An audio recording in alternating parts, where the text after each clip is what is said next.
আজকে একটা ভালো কাজ করছি তোমারে না জানাইয়া। এটা হলো দইয়া লাইফ ইন্স্যুরেন্স করছি 1 কোটি টাকার। আমি যদি মারা যাই বুঝছো, হলে তোমাকে সবার নামে এই টাকাটা পাইয়ে যাবা তোমরা, বুঝো নাই? ভালো কাজ করছি না কম? হ্যাঁ, অনেক ভালো কাজ করছে। এই করছো একটা কাজের কাছে এতদিন পর, হবাই বুদ্ধি হয়েছে, সুবুদ্ধি হয়েছে তোমার মাথায় না? তাহলে তুমি এই কাগজটা রাখো, ঠিক আছে? কাগজটা ভালো করে যত্ন সহকারে রাখো। এটা তোমারই দায়িত্বে রাখতে হবে, পোলাপানেরও জানাই রাখবা, ঠিক আছে? আমি একটু হাতমুখ ধুই আই। কফি খাবা না চা খাবা এখন? একটু পরে খাই, কিন্তু আমি একটু হাতমুখটা ধুয়ে ফ্রেশ হয়ে আই। যাও যাও। এখন তো টাকাটা হের নামে এত ইচ্ছে করলে তাড়াতাড়ি পাবো না। আইস গো যদি মারতে পারি তাইলে কাল গমিতে আমি 1 কোটি টাকা পাই যাবো। এরপর ঘুরে ঘেরা লইয়া নিজের মতো করে করবো।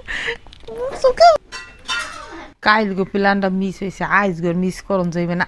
আইস গো একাল দিম হোত।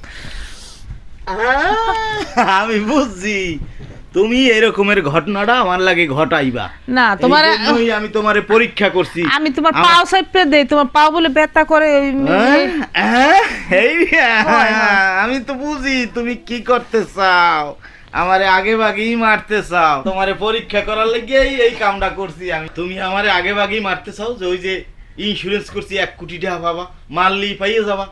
এত লোভ তোমার, এত লোভ ভালো না রে ভাই। এটা তোমারে পরীক্ষা